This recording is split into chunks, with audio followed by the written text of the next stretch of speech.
Ooh, this is about as pretentious, sexist, and downright pointless a movie you could ever see in the sci-fi genre.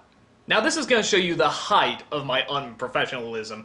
Whenever I have to say something that I know I don't sort of want this echo around, I don't use a microphone. This is really lame. I just get really close to the camera, and the microphone is about right here, so I just sort of put my lips relatively close to the camera.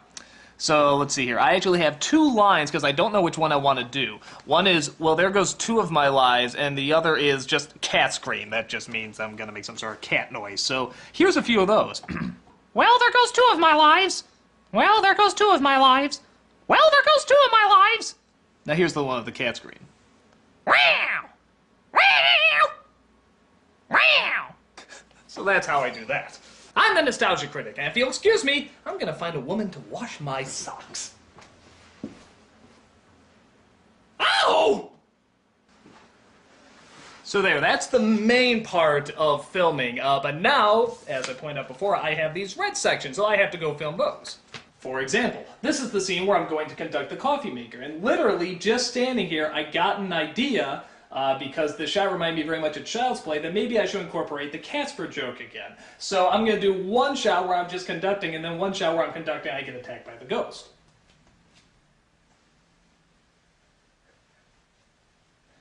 Now something else I'm going to do here is I'm going to do what they call cheat to the camera, where if I'm conducting like this, but you can't see that much. So I'm going to sort of cheat my way this way, which is not how a person would normally stand, but when you're watching it on video or on film, it looks a little bit more natural because you can see more of the person.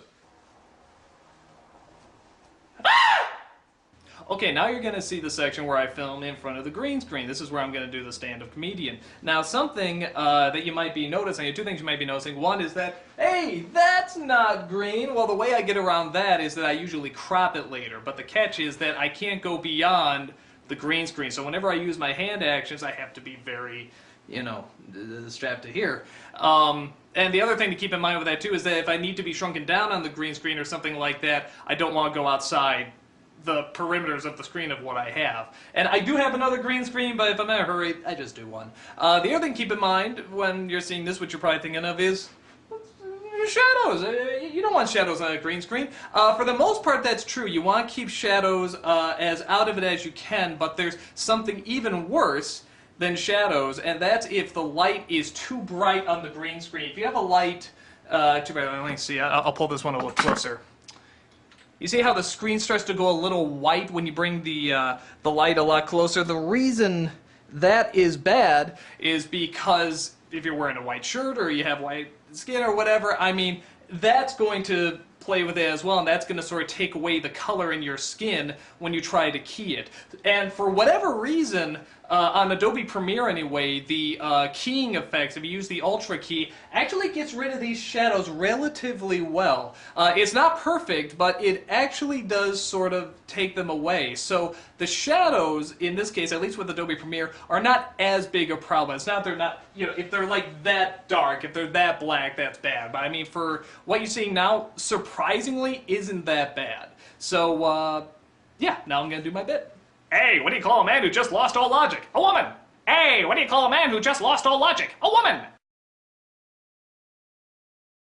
Okay, so now I have the footage imported into the computer. And I use Adobe Premiere CS5, actually technically this is 5.5. And this is what I use to edit. And what I go through on this day is that I go through the timeline, everything that I shot, and I pick out the shots that I like the most. And sometimes if I'm not sure, maybe one shot is sort of similar to another, or maybe I want a variation or something, I'll hold on to the shots. But I don't put the video, I don't put the film footage in yet from the movie. I put in, this is just going through, just getting a skeleton of what I shot, just getting everything in order so that when I do have the film footage, I just go in there and I put it together. Now I'm going to play with the brightness and the contrast. You can see I can make it a lot brighter, I can make it a lot darker. And usually what I do, the brightness usually is not an issue, it's usually the contrast. Even though this looks pretty good, you can always make it a little better. So I'm going to turn the contrast up just a touch. And now the thing with it, you can go really high or you can go really low to where it looks great. I'm going to go to about, let's see, that looks pretty good. That's about 18. And yeah, I have that for the rest of the footage. So usually do that at the beginning because you don't want to have to go in and do it for every single shot. Oh yeah, you should be moaning, because today we got Doomsday Machine! Now something I forgot to notice, you'll see, is that I left about 1 second of silence just looking at the camera. I don't look away, I don't look down. And the reason for this, I found out, is that even reviews need pacing. And that doesn't mean that you're necessarily leaving just a long place for people to laugh, because you know they're going to laugh very long, because you can't hold on a shot for too long. But I found in the beginning, a lot of times I would cut it too fast, and it wouldn't allow time for what you're saying to sink in, or process, or something like that. And just like a movie, or a bit of writing or anything, reviews do need pacing. So you can't just have everything too fast. You can have it fast, but you still need it to sink in for people, unless the joke is that it's going so fast you can barely process it. But for a review, for like what I'm doing, you need to have a good pace. And now for these scenes, I know I'm going to be reading this, so what I do is that I separate the audio from the video, and I pretty much get rid of the video in these scenes until I see a moment where I know I'm going to start talking again. Like I can see, I'm looking at the camera now, I'm throwing my hand up, so I know I'm going to start talking at this point. So here, I put the video right back together, so that this way, as you can see now, I just have the audio I can play with, and that's going to be much easier to edit than having to black out the video the whole time. So it's easier just to cut the video out. And the way you know if your sound is too loud or not is right here. And I used to ignore this, but I was wrong because I had my speakers, it was way too low, so I turned the sound up way too high and it was always distorted. And I've learned recently that I have to just keep track of this. You just try to keep it as little as you can in the red. So here you'll see it doesn't really go in there as much. Hello, I'm the Nostalgia Critic guy. Remember it so you don't have to. Nope. But, again, if you do something really crazy, like let's say I was listening to this and I said, oh, that's way too soft, or I had my speakers turned down too low, I really want to be able to hear it, you'll get this. Guy, remember it so you don't have to. And welcome to another special edition. Now you see how much it was going in the red there, and also the reason you don't want this because the sound gets really distorted, so you definitely don't want it to go in the red. If it does once or twice for a joke, maybe, but really, for the most part, you want to keep away from that.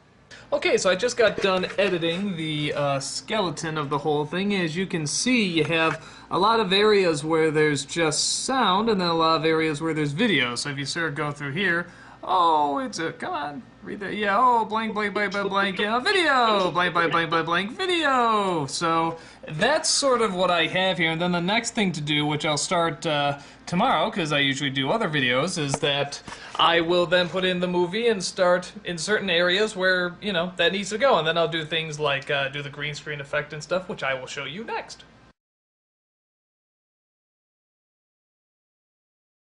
Okay, and this is the last day that I do my editing, and this is where I put the movie clips in, I mess with green screen footage, I put in sound effects, I do all the little technicals that, you know, pretty much finalize everything. What I usually do, I give myself, because you know it says 5 days altogether, so I give myself maybe 1 or 2 extra days in case something goes wrong or in case something goes longer, which happens a lot, but usually, you know, I can get it done in a good amount of time, but, you know, you have those extra days just in case. Okay, now I'm going to show you a little bit about how I do the green screen effect. Now remember what I was saying before about how these shadows actually aren't going to be that big a problem? Well, using the Ultra key, you'd pick the darkest part of the shadow, which would be about here. As you see, well, you still got some gray in there, you know, for the background color. So what I'm going to do, I'm going to play around with the settings a touch. As you see, that looks a little better, but it's a little hard to make out because when you don't have anything in the background, it just goes totally black. So I'm just going to take one of the pictures, just for now. This is just a temporary thing until I get a better background. So here we go. That's an even. I'm going to play around with it a little bit. I'm going to make it bigger. There you go. Alright, so now you can see whether or not shadows are coming through. Of course, you can see them over here, but as for the rest of it, it's not too bad. I'm going to maximize. You can see I'm getting a little bit of graininess there. And see how I always get... You see how it goes a little fuzzy there? We're going to try and fix that up a bit. Alright, so I have the edges looking pretty good, at about the best I'm going to get here. The next thing I'm going to do is that I'm going to... Oh, what the hell is that? You got these this wall background. Well, that's a very easy fix. All I do, I take the crop tool, and I simply put that in there, and then I simply crop it from the left, and I crop it from the right. So that way now it looks like there's a full background, but obviously I don't want to use this little Best Shop here, so I'm going to put in this blue background. Now, backgrounds you can find, you know, for green screen effects or whatever, there's a lot of various places you can find them. Shutterstock is pretty good. Deposit Photo is also pretty good. I think Shutterstock I like to use the most. You usually have to pay for them, but, you know, if you use them over and over, it's pretty much worth it. So now you have this image here, and when you see me talk, Was dropped in the city, Mr. Howard. but you see there's a problem there. The crop, I'm starting to go a little out there, so I have to go in, I have to adjust the crop a little bit from the left side. There we go, so now it's not quite as bad. Mr. Howard, your toast just came out of the oven. Repeat, your toast just came out of the oven. Next I'm going to play with the brightness and contrast just a little bit. I'm going to make this a little brighter, maybe a little bit more colorful, and I do that because this background is just so bright and it does stand out, and the contrast is so big that if you make yourself a little colorful, it'll match a little bit more. So let's see how this looks. A fast draw. 2 minutes ago, a nuclear bomb was dropped in the city. Mr. Howard, your toast just came out of the oven. Repeat, your toast just came out of the oven. And see how I only scheduled 10 seconds for this meeting? That's all I have to tell you. Remember what I said, especially the part about breathing. And that's how you do the green screen effect. Okay, so it's near the end of the day now. As you can see, it is night, and I am done editing this review. And as you can see, it sort of looks a lot more cluttered, a little bit like a mess, but all the movie clips have now been put in there. What's that extra stuff right there? I mean, this is the project from beginning to end, and now what's this stuff? These are all the other extra shots, the extra takes that I didn't use, like the ones that I didn't like the way, it's a nice face there, isn't it?